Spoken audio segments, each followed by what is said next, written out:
This week on Sign Dawgs. I'm trying to think about inside of my brewery having a Nocona Beer neon sign made.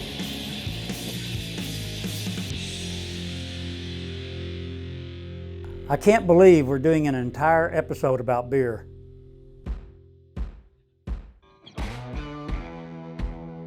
Every day we look at signs. Some are beautiful, others not so much. For a business, any business, a good sign is crucial. So where does a good sign come from? Who creates these tantalizing works of art? In the Dallas-Fort Worth Metroplex, it's done right here by the people at Signs Manufacturing, the people we call the Sign Dawgs.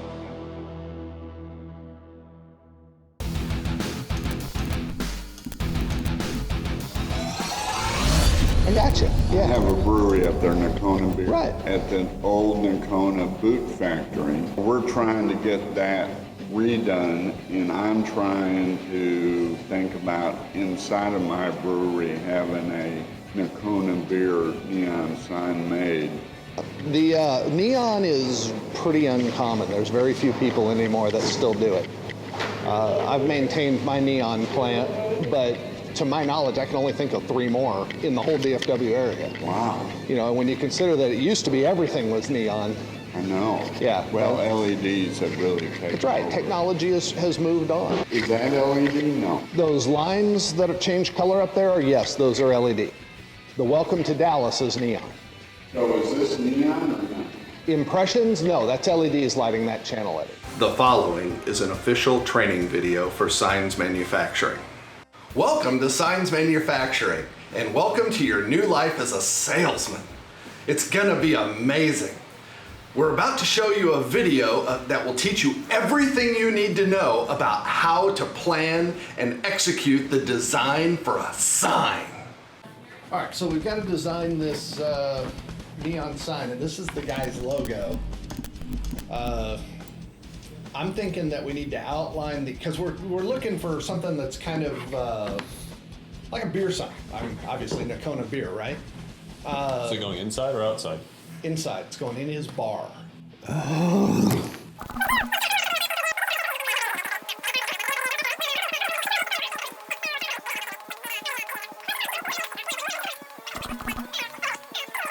Boring.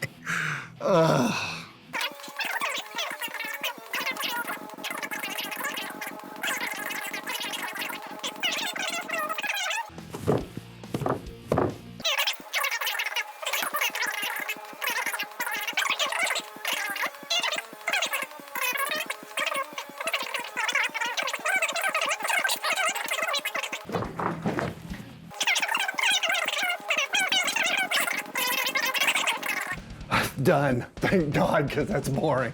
So there you have it. You now know everything you need to know about how to design a sign. Remember, be safe out there and go forth and make me proud. It's time to try science. Neon is, well, used to be the staple of the sign industry. Virtually everything that we did for many, many years had neon in it. The way it works is it's basically a controlled electrical short. It's a piece of lightning, basically, that's jumping from one electrode all the way to the other electrode along the path in the glass. And the way that's accomplished is there's one of two inert gases, either neon or argon, is put inside the glass. Basically nothing will happen with the inert gas. But then you take a teeny tiny little bit of mercury, and that mercury then flashes to vapor inside here, and that provides an electrical path. So when you put enough voltage, you can get that lightning bolt. It takes a lot of voltage. When we're using neon, the transformers are running 15,000 volts. Don't touch one, it will be a shocking experience, I promise you. You won't want to do it twice, although it's happened to all of us many, many times. That's probably why we are the way we are. And you see we have multiple colors. We got a wide variety of colors here. You see these have painted or a phosphor on the inside of the glass. And so the neon, which is going to light up inside these tubes, either blue or red, when you combine it with that phosphor on the outside, wait a second, we need 2 tubes in here to complete the circuit. You see, it's clear normally, but it's red when you get power through it. And obviously this tube has this phosphor on it to give it a little different color other than your typical blue. Let's see if this is the blue. There you go. See, and you can see how the gas inside here lights up blue, but in this particular tube, which is clear, all the light is right in the middle, and this one, because it's got that phosphor, the whole thing lights up like a big light bulb. So why have we moved away from neon? Neon's a pretty awesome product, obviously. You can bend it, you can shape it, you can mold it, you can turn it into whatever you really want. But the problem with it is it's glass. And because of that, it's breakable. And since all this stuff is outdoors, you get hail or something like that, that'll break it. And so there's been a long, low-level frustration about that. And eventually, as LEDs came along and create an LED product that looks similar. Not quite the same, but it's similar. And so this has largely displaced neon. But whenever we're gonna do something that's really artistic or really cool, neon is the only way to go. So what we have here are the red neon and the white neon. Diagram here. Black blackout with the black background of acrylic. Oh, right, because you're gonna have all we have to bridge between the letters. That's cool, showing the blockout like that. Yeah, Yeah, that looks good. You're gonna do a red outline on the outside and then a white one, huh? yeah. That'll be cool. I like it. Red and white, I think, are really good colors to combine with each other, so I think that'll look really cool. So at the old Nocona Boot Factory, they do a lot of things. They sell boots and Nocona Beer. They have the brewery, which is beer. They have the last hand-stitched baseball mitt factory in the U.S. in the museum. So there's beer. Yeah. They have the community outreach, which is a food bank every 2 weeks that they personally fund, and beer.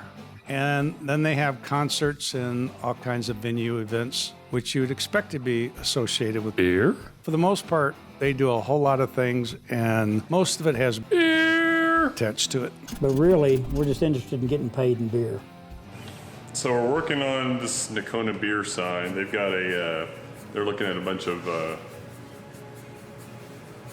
oh, no. You see that machine standing up over there up against the wall? You gotta be kidding me. That's a power washer. And I really wonder if Robert or somebody knew that we had another power washer and just didn't tell me before I scrubbed my entire deck. Oh my gosh.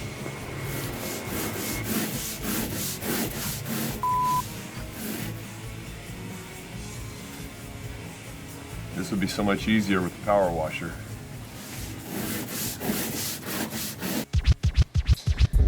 Yo, hello folks. Don't try this at home. You're officially tuned in to Sign Dawgs TV. Check it out. And hey, you got a business where you're gonna need a sign. Call us up and we can make you a design. We'll light you up for what you need for your store. You got some customers, but we can get you more. Yeah, we're the Sign Dawgs, we can do it all. We'll build you something and install it on your wall. Hop in the bucket, let me take you for a ride. Hit that like button, and don't forget to subscribe. In a matter of a couple of weeks, they handmade a neon sign that just pretty much blows me away. The thing that you're doing right is you want to start with your first store, and that's your prototype. You get the prototype right, everything else is cookie cutter from there. And the only way you're going to be able to duplicate 100 stores is if you cookie cut it. I think this looks good. And if it's a brand, you need to keep it consistent.